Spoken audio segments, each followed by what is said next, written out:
Awal mula dibuatnya 5 patung berhala di muka bumi dari 5 orang soleh dan awal mula bencana besar di bumi hingga awal mula peradaban baru manusia.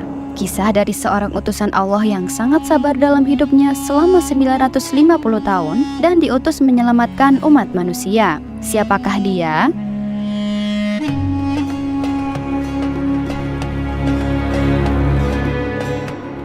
Assalamualaikum teman-teman doyan cerita. Sehat sejahtera untuk kalian semua yang selalu setia dengerin doyan cerita. Tuliskan hajat kalian di kolom komentar. Semoga apa yang kalian inginkan segera terwujud. The Great Ark of Noah, atau yang sering kita sebut dengan Bahtera Besar Nabi Nuh, kisah yang sering kita dengar saat kita kecil. Namun di video ini kita akan bahas secara detail dan lengkap sesuai dengan Quran dan hadis, tidak ada yang dikurangin maupun ditambahkan.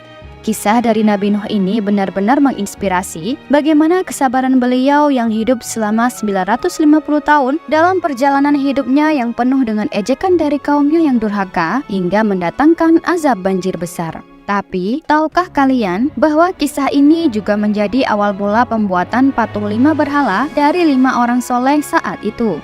Seperti apa kisahnya? Yuk nggak perlu lama-lama, mari kita simak bersama.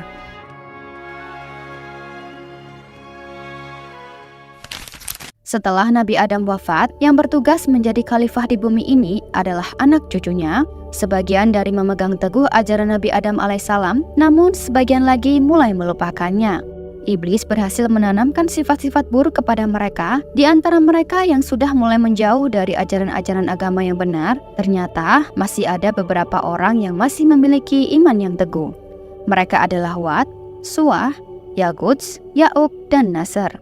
5 orang ini adalah 5 orang yang terkenal soleh dan menjadi imam yang diikuti oleh banyak orang. Kisah ini diriwayatkan oleh Imam Bukhari dari hadis Ibnu Juraij dari Atta dari Ibnu Abbas dalam sebuah tafsirnya. Nama 5 orang soleh ini diabadikan di dalam Al-Quran. Allah Subhanahu wa Ta'ala berfirman, "Dan mereka berkata, jangan sekali-kali kamu meninggalkan penyembahan Tuhan-Tuhan kamu, dan jangan pula sekali-kali kamu meninggalkan penyembahan Wat, Suwah, Yaguts, Ya'uq, dan Nasr." Quran Surat Nuh ayat 23. 5 imam ini sangat dihormati dan dicintai oleh orang-orang pada masa itu karena kesalehan dan kebaikan mereka. Mereka selalu mengingatkan orang-orang untuk jangan pernah meninggalkan dan melupakan ajaran-ajaran dari Nabi Adam alaihissalam. Hingga pada akhirnya, satu persatu dari imam soleh tersebut meninggal dunia, membuat para pengikutnya merasakan kesedihan yang luar biasa. Mereka menangis karena siapa lagi yang akan membimbing dan mengingatkan mereka jika mereka melakukan perbuatan dosa.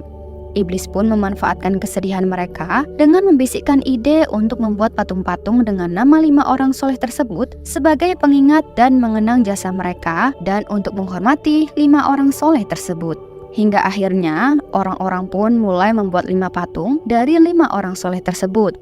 Waktu pun berlalu, namun patung-patung itu hanya menjadi pajangan dan belum disembah sampai patung-patung ini kemudian diturunkan kepada anak-anaknya, kemudian diturunkan lagi kepada cucu-cucunya, dan pada akhirnya generasi baru lagi tiba yang disebut dengan Bani Rasib. Bani Rasib ini adalah dahulu mereka yang membuat patung-patung tersebut hingga akhirnya meninggal dan datanglah generasi baru dari anak-anak cucu cicit mereka. Hingga pada akhirnya, semakin lama cerita tentang 5 orang soleh ini mulai berubah karena iblis telah berhasil menyesatkan Bani Rasib dengan cerita-cerita yang dirubahnya. Iblis pun menjadikan mereka menganggap bahwa patung-patung itu adalah sesembahan mereka. Mereka pun menyembah patung-patung itu dan mulai saat itu tersebarlah kesyirikan di tengah-tengah mereka. Maka Allah Subhanahu wa Ta'ala mengangkat seorang laki-laki dari kalangan mereka sebagai nabi dan rasulnya, yaitu Nuh alaihi salam. Nabi Nuh ini lahir sekitar 126 tahun setelah wafatnya Nabi Adam. Nama lengkapnya adalah Nuh bin Lamik bin Matwasyakalak bin Hanuk bin Yarid bin Mahlail bin Konin bin Anusi bin Syis alaihissalam bin Adam alaihissalam. Nabi Nuh lahir di tengah-tengah masyarakat yang udah mulai jauh dari ajaran tauhid. Mereka menyembah berhala dan hidup dalam kesesatan. Nabi Nuh diutus oleh Allah Subhanahu wa Ta'ala untuk mengajak kaumnya kembali ke jalan yang benar. Kisahnya ini diabadikan di dalam Al-Quran. Allah Subhanahu wa Ta'ala berfirman, Nuh berkata, Wahai kaumku, sembahlah Allah. Sekali-kali tidak ada Tuhan yang berhak disembah bagimu selain Dia. Sesungguhnya, kalau kamu tidak menyembah Allah, aku takut kamu akan ditimpa azab hari yang besar. Quran Surat Al-A'raf ayat 59. Maka di antara kaumnya ada yang mengikuti ajakannya, mereka terdiri dari kaum fakir dan du'afa. Namun ada juga orang-orang kaya dan kuat yang menolak dakwah Nabi Nuh sebagaimana istrinya dan salah satu anaknya juga yang menolak dakwahnya. Mereka yang menolak ini menentangnya dan berkata kepada Nabi Nuh, kalau Nuh ini adalah orang biasa sama seperti mereka, dan orang-orang yang mengikutinya hanyalah orang-orang yang hina. Lihat betapa sombongnya ucapan mereka ini sampai-sampai diabadikan di dalam Al-Quran. Kami tidak melihat kamu, melainkan sebagai seorang manusia biasa seperti kami. Dan kami tidak melihat orang-orang yang mengikuti kamu, melainkan orang-orang yang hina-hina di antara kami yang lekas percaya saja. Dan kami tidak melihat kamu memiliki sesuatu kelebihan apapun atas kami, bahkan kami yakin bahwa kamu adalah orang-orang yang dusta. Quran Surat Hud ayat 27. Nabi Nuh alaihissalam tidak berputus asa terhadap sikap kaumnya yang menolak dakwahnya. Ia terus mengajak mereka di malam dan siang hari, menasihati mereka secara rahasia dan terang-terangan, menjelaskan kepada mereka dengan lembut hakikat dakwah yang dibawanya, tetapi mereka tetap saja kafir kepadanya, tetap sombong dan melampaui batas, dan terus membantah Nabi Nuh alaihissalam. Dan keadaan itu berlangsung dalam waktu yang cukup lama. Mereka juga sering menyakitinya, menghinanya, dan memerangi dakwahnya. Pernah suatu ketika, sebagian orang-orang kaya mendatangi Nabi Nuh alaihissalam dan meminta kepadanya untuk mengusir orang-orang fakir yang beriman kepadanya agar orang-orang kaya ridho dan mau duduk bersamanya sehingga bisa beriman kepadanya. Namun Nabi Nuh alaihissalam menjawab mereka dengan perkataannya yang diabadikan dalam Al-Quran. Allah Subhanahu wa Ta'ala berfirman, Nuh berkata, wahai kaumku, aku tidak meminta harta benda kepadamu sebagai upah bagi seruanku. Upahku hanyalah dari Allah, dan aku sekali-kali tidak akan mengusir orang-orang yang telah beriman. Sesungguhnya mereka akan bertemu dengan Tuhannya, akan tetapi aku memandangmu sebagai suatu kaum yang tidak mengetahui. Dan Nuh berkata, wahai kaumku, siapakah yang akan menolongku dari azab Allah jika aku mengusir mereka? Maka tidakkah kamu mengambil pelajaran? Quran Surat Hud ayat 29-30. Maka kaumnya pun marah dan menuduhnya telah sesat. Namun Nabi Nuh tetap bersabar dengan perkataan kaumnya yang dilontarkan kepadanya. Hal ini telah diabadikan dalam Al-Quran. Allah Subhanahu wa Ta'ala berfirman, mereka, kaum Nuh berkata, sesungguhnya kami melihatmu berada dalam kesesatan yang nyata. Nuh menjawab, wahai kaumku, tidak ada padaku kesesatan sedikit pun, tetapi aku adalah utusan dari Tuhan semesta alam. Aku sampaikan kepadamu amanat-amanat Tuhanku, aku memberi nasihat kepadamu, dan aku mengetahui dari Allah apa yang tidak kamu ketahui. Quran Surat Al-A'raf ayat 60-62. Nabi Nuh alaihissalam tetap bersabar mendakwahi kaumnya, hari demi hari dilaluinya, bulan demi bulan dilaluinya, dan tahun demi tahun dilaluinya. Tetapi yang mau mengikuti seruannya hanya beberapa orang saja. Bahkan ketika Nuh mendatangi sebagian mereka, mengajak mereka agar menyembah Allah dan beriman kepadanya, mereka taruh anak jarinya ke telinga mereka agar tidak mendengar kata-kata beliau. Dan ketika beliau pergi kepada yang lain sambil menyebutkan kepada mereka nikmat-nikmat Allah yang diberikan kepada mereka, serta menceritakan tentang penghisapan pada hari kiamat, mereka taruh baju mereka di wajah mereka agar tidak melihat beliau. Dan hal ini berlangsung terus-menerus hingga akhirnya orang-orang kafir menantang Nabi Nuh alaihissalam untuk membuktikan azab Tuhannya kepada mereka. Hal ini telah diabadikan di dalam Al-Quran. Allah Subhanahu wa Ta'ala berfirman, mereka berkata, wahai Nuh, sesungguhnya kamu telah berbantah dengan kami, dan kamu telah memperpanjang bantahanmu terhadap kami. Maka datangkanlah kepada kami azab yang kamu ancamkan kepada kami, jika kamu termasuk orang-orang yang benar. Nuh menjawab, hanyalah Allah yang akan mendatangkan azab itu kepadamu jika Dia menghendaki, dan kamu sekali-kali tidak dapat melepaskan diri, dan tidaklah bermanfaat kepadamu nasihatku jika aku hendak memberi nasihat kepada kamu. Sekiranya Allah hendak menyesatkan kamu, Dia adalah Tuhanmu, dan kepadanyalah kamu dikembalikan. Quran Surat Hud ayat 32-34. Sebelum lanjut ke kisah Nabi Nuh berikutnya, alangkah baiknya buat teman-teman doyan cerita untuk tekan tombol like, komen, dan subscribe agar kami lebih semangat lagi untuk merangkum dan membawakan info serta kisah yang unik dan menarik untuk kalian semua.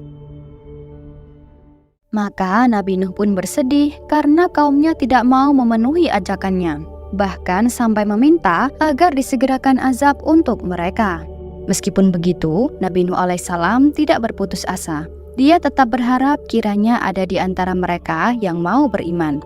Hari demi hari berganti, bulan demi bulan berganti, dan tahun pun berganti dengan tahun berikutnya. Tetapi ajakan beliau tidak membawakan hasil. Beliau berdakwah kepada kaumnya dalam waktu yang cukup lama, yaitu 950 tahun sebagaimana yang difirmankan Allah dalam Al-Quran. Allah Subhanahu wa Ta'ala berfirman, "Dan sesungguhnya kami telah mengutus Nuh kepada kaumnya, maka ia tinggal di antara mereka 1000 tahun kurang 50 tahun." Quran Surat Al-Ankabut ayat 14. Namun sedikit sekali yang mau beriman kepadanya, hingga akhirnya beliau mengadu kepada Allah seperti yang disebutkan dalam surah Nuh. Allah Subhanahu wa Ta'ala berfirman, Nuh berkata, "Ya Tuhanku, sesungguhnya aku telah menyeru kaumku malam dan siang. Maka seruanku itu hanyalah menambah mereka lari. Dan sesungguhnya setiap kali aku menyuruh mereka agar engkau mengampuni mereka, mereka memasukkan anak jari mereka ke dalam telinganya dan menutupi bajunya, dan mereka tetap di atas sikapnya dan menyombongkan diri dengan sangat. Kemudian sesungguhnya aku telah menyeru mereka dengan cara terang-terangan. Kemudian sesungguhnya aku seru mereka dengan terang-terangan dan dengan diam-diam. Maka aku katakan kepada mereka, mohonlah ampun kepada Tuhanmu. Sesungguhnya Dia adalah Maha Pengampun. Niscaya Dia akan mengirimkan hujan kepadamu dengan lebat, dan membanyakkan harta dan anak-anakmu, dan mengadakan untukmu kebun-kebun, dan mengadakan untukmu sungai-sungai.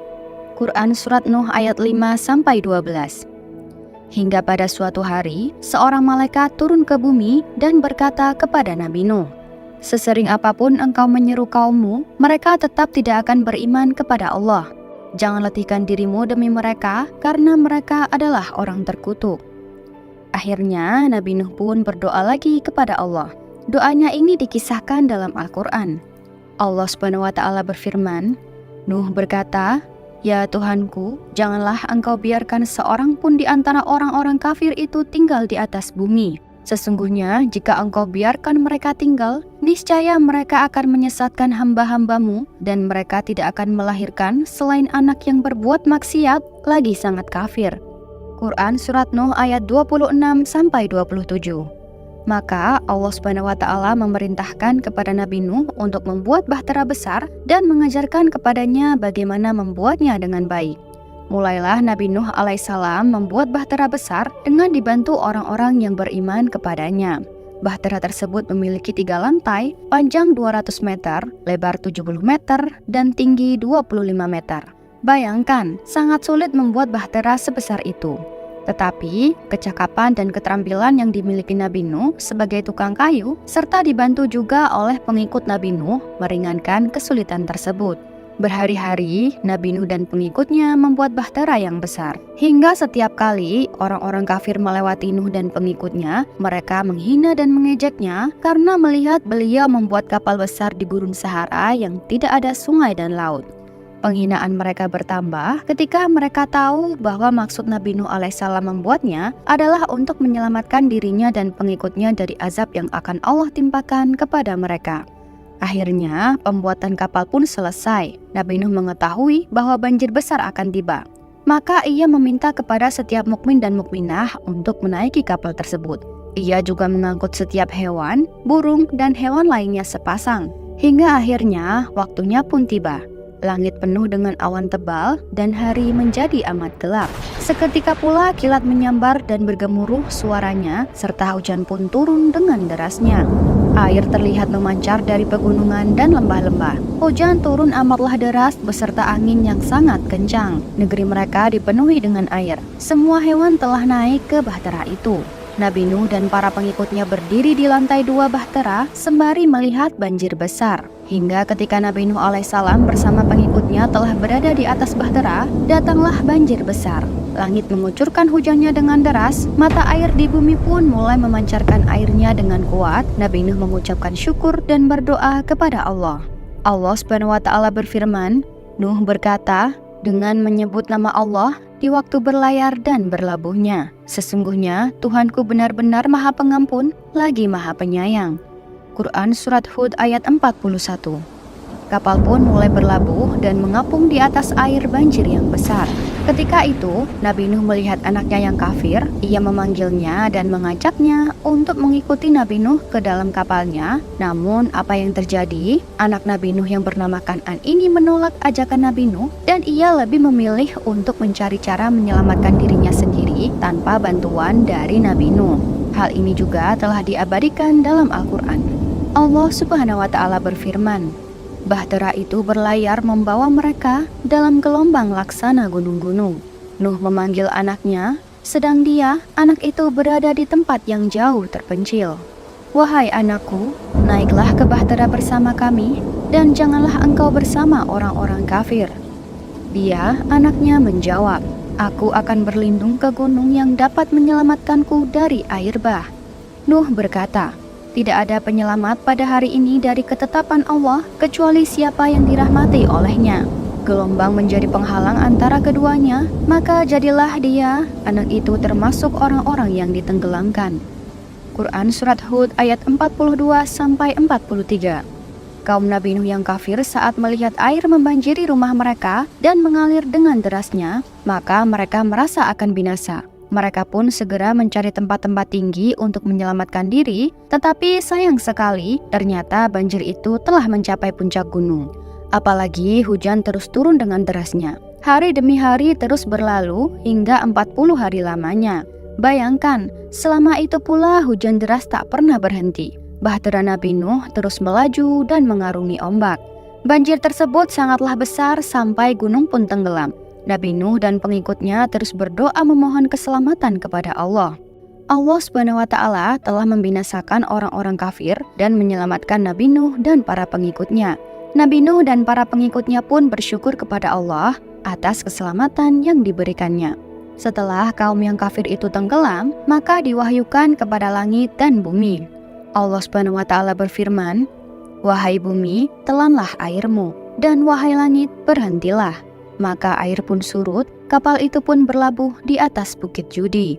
Quran Surat Hud ayat 44.